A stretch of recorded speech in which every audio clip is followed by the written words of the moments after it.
In Colorado, a police officer named Catherine Gasblick turned on her police sirens and lights to pull over a man in a car that was allegedly going over 30 miles per hour over the speed limit. But the man inside the car named Wes Ramirez had kept driving for over 3 minutes after the sirens came on, and when he finally decided to pull over, the officer had noticed from a patrol car that Ramirez had began to scramble and make sudden movements as if he was trying to hide something. And when the officer approached his passenger side window, she asked about his movements and asked if he had any weapons on him. Ramirez, who didn't speak fluent English, denied having any weapons, but the officer was still uneasy, so she asked if she could look around to make sure he didn't have any weapons in the car. Ramirez accepted, and when she walked around to the driver's side window and told him to roll the window down, he stalled for a few seconds before rolling it down and greeting her with an unpleasant surprise.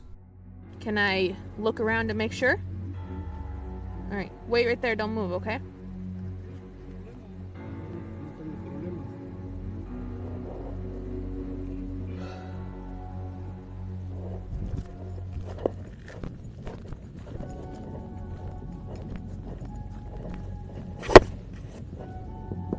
Roll it down. Roll down the window. Roll down the window.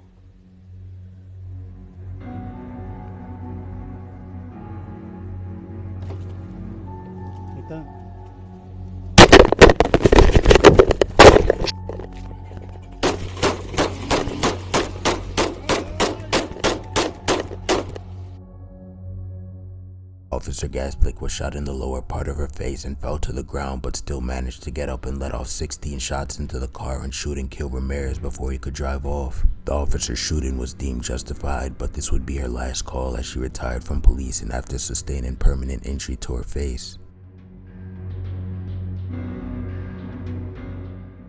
In California, a man named Ernest and his girlfriend Alyssa had gotten into a heated argument while Ernest was driving his car, and this caused him to become distracted and end up crashing into a tree.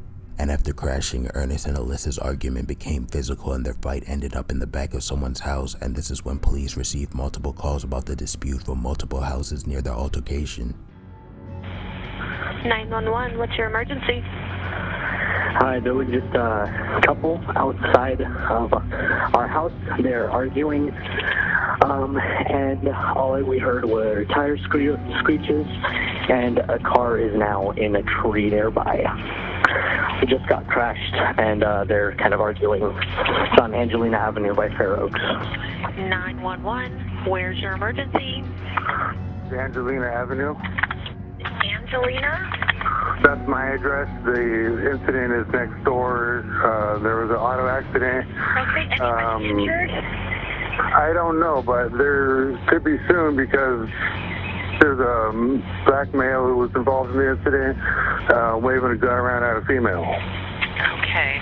That was also in the incident. Okay, how many vehicles were involved? One vehicle ran into a tree. And the guy's flipping out and waving a gun around at a female companion of his. Two women that lived in the house came out and tried to de-escalate the situation but failed, and a man next door then tried to come out and assist, but Alyssa, who knew her boyfriend was armed, yelled for him to lock his door, and this caused him to shut his door and go back inside his house.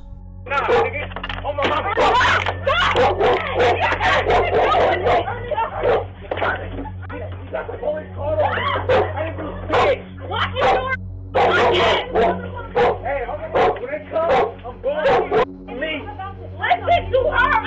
Nigga, you're not gonna be able to help me. If I'm not down, don't do. You broke my door, Mario. You're doing that weird thing. When police who knew someone was armed arrived, they ordered both Alyssa and Ernest to step out into their view with their hands up. Alyssa followed the police's orders and came out with her hands up, but Ernest refused.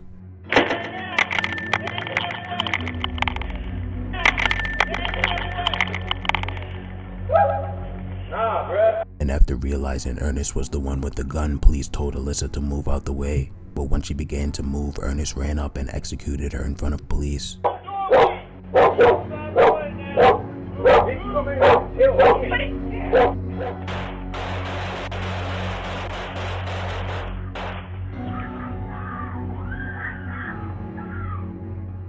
Police then fired over 20 shots, and in the end, both Ernest and Alyssa had lost their lives.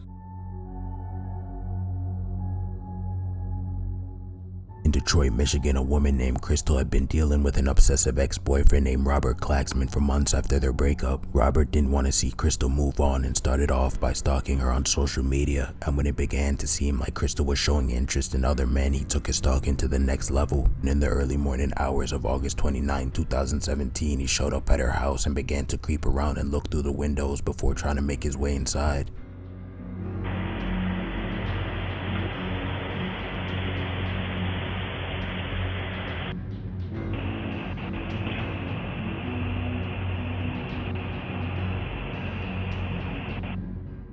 After lurking for a few minutes, Robert noticed a cracked window and unfortunately for Crystal, managed to get inside. A Detroit woman had a stalker, and this morning that alleged stalker called police saying he found her dead. So what really happened? Well, Detroit police tell 7 Action News that they got a call from her ex this morning around 5 o'clock. He said he came here to her house and he found her. She had been stabbed. And tonight, police have a lot of questions for that ex. Robert, who was unaware that he was being recorded by security cameras, initially told police that he found Crystal stabbed to death and was brought in for questioning and released. But after further investigation, police recovered the footage of Robert entering the house hours prior to when he claimed he had arrived, and this led to Robert eventually admitting that he was the one that stabbed Crystal to death. And Robert was charged with first-degree murder and sentenced to life in prison.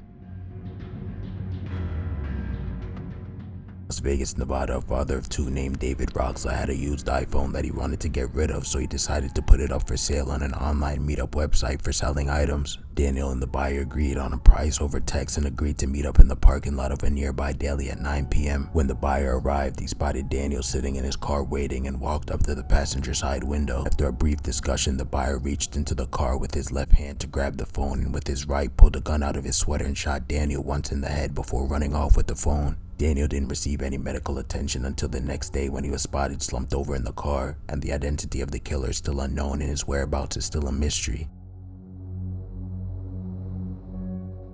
On the night of September 3rd, 2020 in Chicago, Illinois, a 15-year-old kid was captured on doorbell camera walking down the street with his dog while singing. Seconds after he walks out of the frame, a random assailant walks up to the kid and fires multiple shots, unfortunately killing him on the scene, and the person responsible for this heinous crime is still unknown.